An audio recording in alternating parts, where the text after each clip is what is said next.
Assalamualaikum warahmatullahi wabarakatuh. Selamat pagi anak-anak semuanya. Selamat bersiap-siap mengikuti pembelajaran. Sebelum belajar, marilah kita berdoa agar kita senantiasa mendapatkan lindungan, keberkahan dan rahmat dari Allah Subhanahu wa taala. Bismillahirrahmanirrahim. Allahumma inni as'aluka rizqan thayyiba wa ilman nafi'a wa amalan mutaqabbala walhamdulillahi rabbil alamin. Mengapa kita berdoa sebelum memulai pembelajaran? Karena doa yang kita panjatkan kepada Allah Subhanahu wa taala merupakan bentuk permohonan kita kepadanya agar kita senantiasa dalam lindungannya. Sekarang silakan dipersiapkan buku pembelajarannya. Sekarang kita sudah masuk pada subtema yang keempat. Nah, pada subtema yang keempat kali ini pembahasan kita adalah mengenai pertumbuhan dan perkembangan yang terjadi pada tumbuhan. Bisa dilihat pada buku paket kalian di halaman 95 ya. Jadi selain manusia dan hewan, tumbuhan pun mengalami yang namanya proses pertumbuhan dan perkembangan. Sebagian besar tumbuhan itu berasal dari biji. Nah, biji ini kita tanam, kemudian ia tumbuh menjadi kecambah. Lama-kelamaan muncullah akar tanaman yang berada di dalam tanah. Nah, akar tanaman ini yang membuat tumbuhan menjadi besar dan kuat. Batangnya menjadi tinggi dan besar, daunnya pun menjadi banyak dan lebat. Setelah dewasa, tumbuhan itu memunculkan bunga. Nah, kemudian bunga ini menjadi buah. Buah siap untuk menghasilkan biji kembali. Tumbuhan banyak memberikan manfaat bagi kehidupan manusia. Salah satunya adalah menghasilkan oksigen yang sangat baik untuk pernapasan. Selain menghasilkan oksigen, tumbuhan pun dapat menjadi bahan pangan dalam kebutuhan sehari-hari. Selain bahan pangan, juga bisa dijadikan bahan sandang. Contohnya adalah kapas yang dipintal menjadi benang bisa dibuat untuk kain dan menjahit pakaian. Kemudian batang kayu pada pokok kayu yang besar itu dapat dijadikan papan yang bisa dipakai untuk membangun tempat tinggal, tempat kita bernaung. Nah, agar dia dapat tumbuh dan berkembang dengan baik, maka tumbuhan harus dipelihara dan dirawat, diberi pupuk dan disiram. Bisa diperhatikan pada gambar awal mula proses tumbuhan dari biji yang ditanam, kemudian biji ini tumbuh berkecambah. Nah, di dalam tanah ada serabut-serabut, ini akar namanya. Nah, akar ini yang membuat tumbuhan menjadi kokoh, tumbuh di tanah. Bisa dilihat pada buku paket kalian di halaman 96. Nah, bisa dilihat di halaman 96. Ini adalah proses pengembangbiakan alami yang terjadi pada tumbuhan. Dimulai dari buah.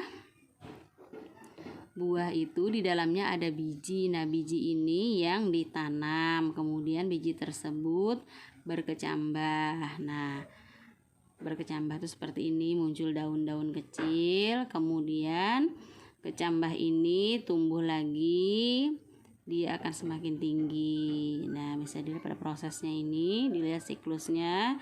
Kemudian proses selanjutnya adalah tumbuhnya tanaman muda. Setelah menjadi tanaman muda, kemudian menjadi pohon kecil. Nah, pohon kecil ini Jika kita rawat dengan baik, ia akan menjadi pohon dewasa, batangnya kokoh, daunnya banyak, dan ia akan berbuah lebat. Nah, buah ini menghasilkan biji kembali yang dapat kita tanam atau kita semai, kita jadikan tanaman yang baru. Proses perkembangbiakan alami pada tumbuhan selain melalui biji, ada pula yang melalui tunas. Nah, bisa dilihat pada halaman 97. Ini adalah tumbuhan yang berkembang biak secara alami melalui tunas. Nah, tunas ini tumbuh di sisi tanaman induknya. Nah, tunas ini kemudian ditanam dan menjadi tumbuhan baru. Jadi tadi selain dengan biji, ada yang mengalami perkembangbiakan alami dengan cara bertunas. Selain pisang, contohnya adalah tanaman laos. Nah, itu juga tumbuh melalui tunas ya. Sekarang silakan dibuka pada halaman 102. Pada halaman 102 yang akan dibahas adalah mengenai proses pertumbuhan yang terjadi pada pohon pepaya. Bisa dilihat pada gambar. Jadi proses awal dari pertumbuhan pepaya dimulai dari biji. Nah, bisa dilihat di sini. Biji pepaya ditanam kemudian berkembang menjadi kecambah. Saat menjadi kecambah, dari biji pepaya akan tumbuh akar dan tunas atau daun kecil. Nih bisa dilihat. Dalam buah ini terdapat biji-biji pepaya, kemudian disemai, lalu tumbuhlah kecambah. Nah, ini adalah kecambah dari pohon pepaya. Kemudian tumbuh menjadi pohon pepaya muda. Nah, ini pohon pepaya muda.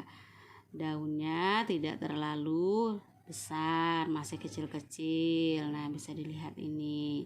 Kemudian dari pohon pepaya muda tumbuh semakin besar. Nah, batangnya semakin kokoh, daunnya pun semakin besar, semakin banyak.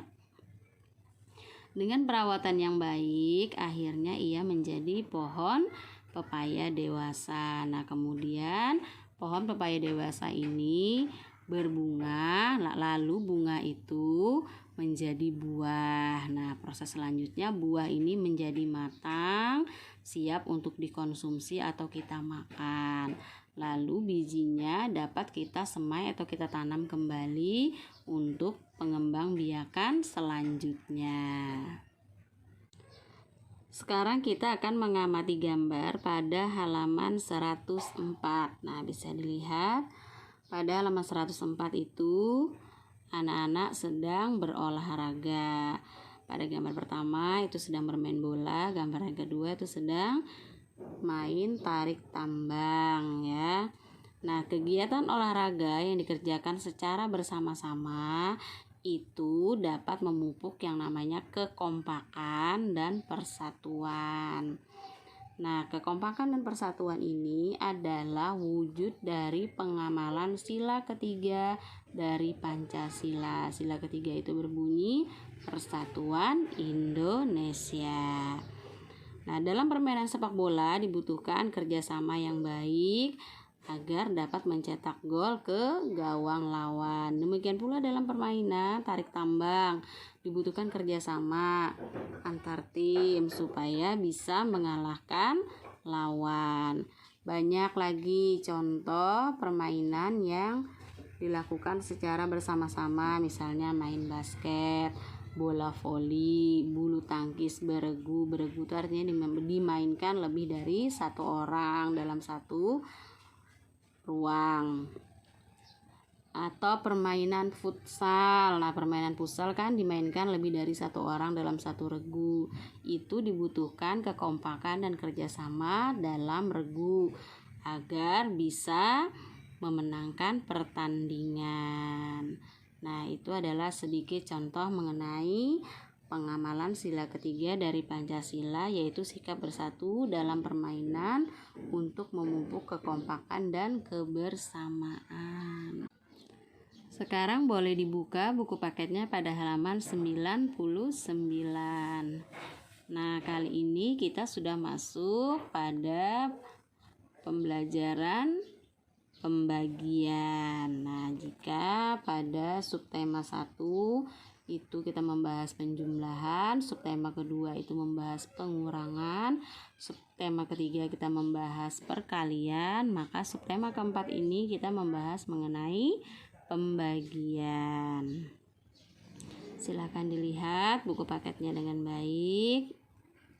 Ibu memiliki 6 buah jeruk. Kemudian jeruk tersebut akan diletakkan dalam 3 buah piring sama banyaknya. Berapa banyak jeruk yang ada di setiap piring?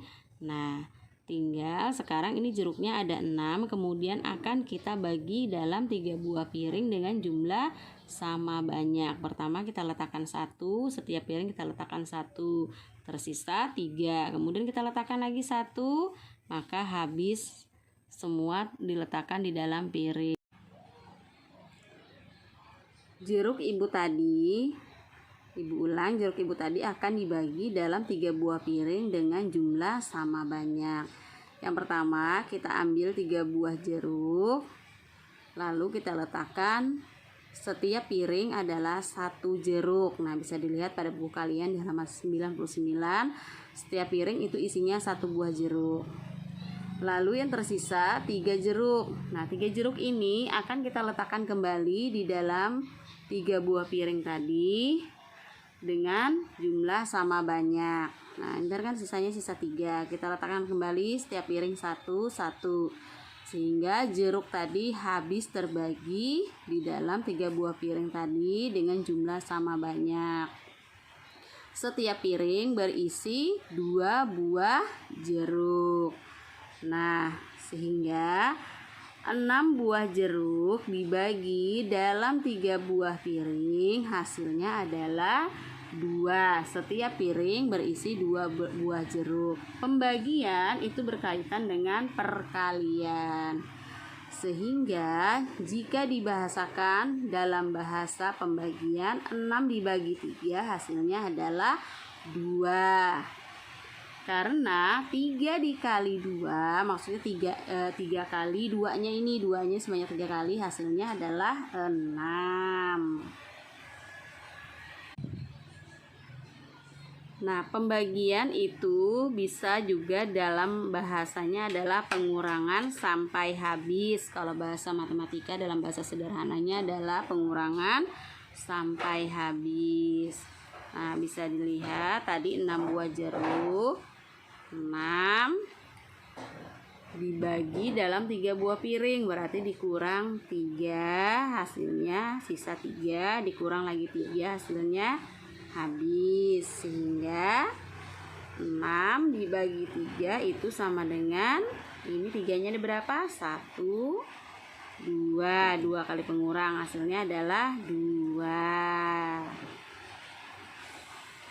Nah, bisa dilihat contoh berikutnya di halaman 100, 54 dibagi 2.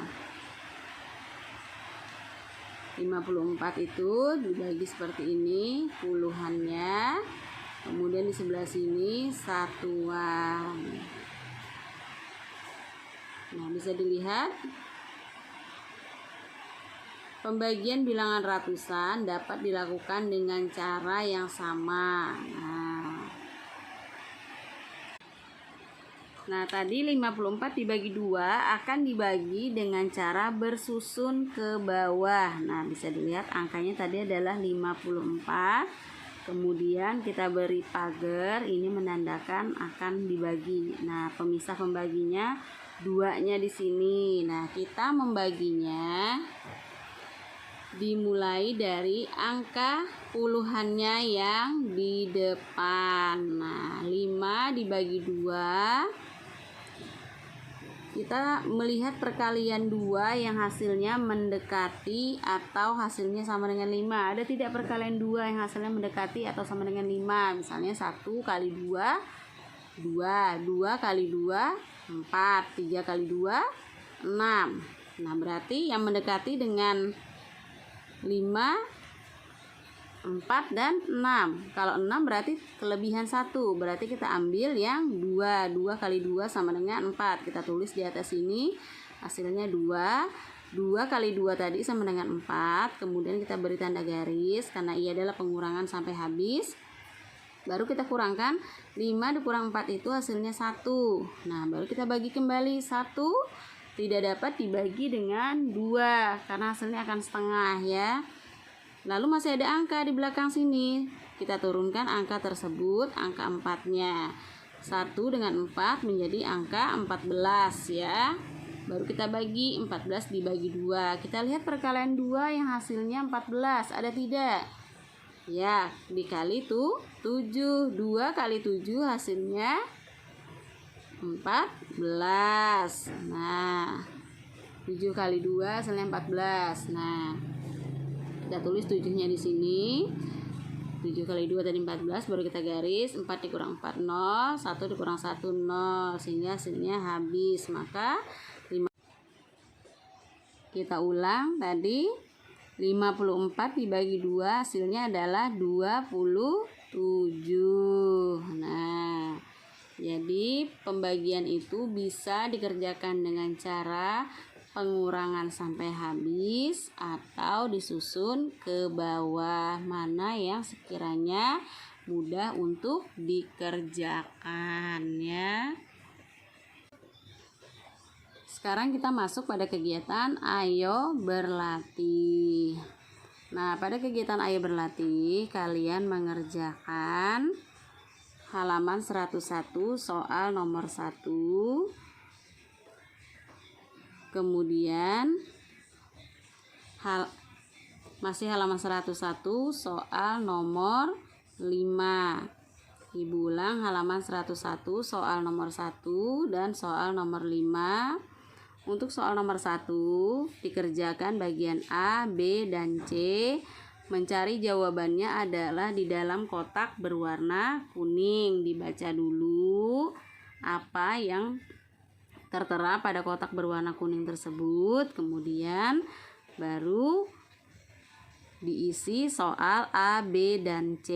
Nah, untuk soal nomor 5 itu adalah mengerjakan pembagian dengan cara bersusun. Nah, dibuat bersusun seperti yang dicontohkan pada halaman 100 ya. Itu contoh soalnya 64 dibagi 4. Nah, dibuat seperti ini, 64 dibagi 4. Ini yang A. Yang B 96 dibagi 6. Lalu yang C 225 dibagi 5. Nah, dibuat seperti ini ya soal yang nomor 5 di halaman 101. Selain mengerjakan halaman 101, kalian juga mengerjakan halaman 105 soal nomor 2. Nah, menurut kamu apa akibatnya jika kita tidak mau bekerja sama? Misalkan kalian di rumah mengerjakan pekerjaan rumah, tidak bekerja sama, apa yang akan terjadi? Nah, ini soal nomor 2 di halaman 105. Ibu ulang, untuk kegiatan ayo berlatihnya dikerjakan halaman 101 soal nomor 1 bagian A, B, dan C, soal nomor 5 bagian A, B, dan C, serta halaman 105 soal nomor 2. Demikianlah pembelajaran kita pada hari ini. Kita tutup dengan ucapan Alhamdulillahirabbil alamin. Sebagai bentuk syukur kita kepada Allah karena kita telah melalui hari ini dengan baik. Ibu akhiri, Assalamualaikum warahmatullahi wabarakatuh.